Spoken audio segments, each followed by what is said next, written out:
On a day when a new face covering bylaw comes into effect across Toronto, the province is reporting a noticeable dip in the number of new coronavirus cases.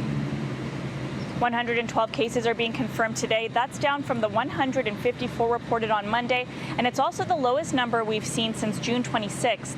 Meanwhile, 2 additional deaths are being recorded.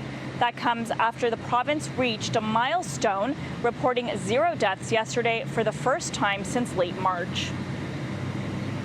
Ontario's 5-day rolling average now sits at 138. A week ago, it was 172.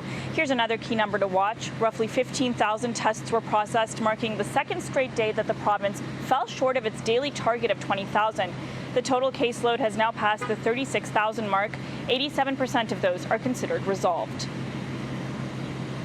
And as the numbers improve and more of the province reopens, the Ford government wants to transition away from the state of emergency that Ontario has been under since March. But with the crisis being far from over, they want to hang on to those emergency powers that allow them to make quick decisions. So today they unveiled unprecedented legislation that some critics say is a significant government overreach. Lifting the state of emergency would send an encouraging message to people living in Ontario that the province is on the right path, and the Ford government is looking forward to that day, but they're not ready yet to let go of their emergency powers. If there's anyone in Ontario who wants to go back to a full shutdown, the ability to react and respond quickly is what we are bringing forward. Today, they propose legislation to extend some pandemic emergency orders over the next year. If their bill passes, the government would have the power to move parts of the province back to earlier stages of the lockdown. It could also extend and amend certain existing orders, such as workplace rules, restrictions on gatherings and events, and closures of businesses. But the government would no longer have the ability to create new orders. Received it today, as you did. We didn't get the heads up. We had no idea that it was coming. What people want and need in a time like this is more transparency, more accountability, not less. What the government's doing is handing itself a heck of a lot of power for up to 2 years, which, by the way, is right up against the next election. We haven't abused that power at all. We've been transparent. I'm out here every single day. I'm dead against big government. I'm dead against the big brother nanny state telling you what to do. That's just not me.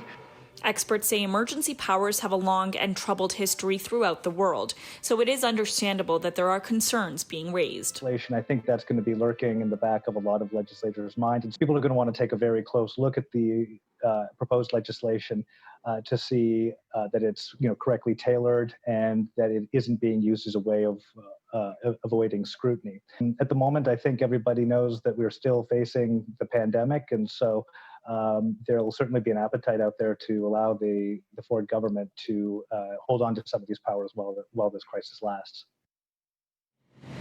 Ontario's state of emergency is set to expire July 15th, and the Premier's office said it would introduce a motion tomorrow to extend it until July 24th. The Premier and Health Minister were also asked about testing today. Since this is the second day in a row they've missed their target. They say this is what typically happens after the weekend, and moving forward, they will be ramping up to 50,000 tests a day. As we get into the fall and into flu season, testing volumes will need to increase as people will become more sick and they won't know if it's the flu or COVID-19.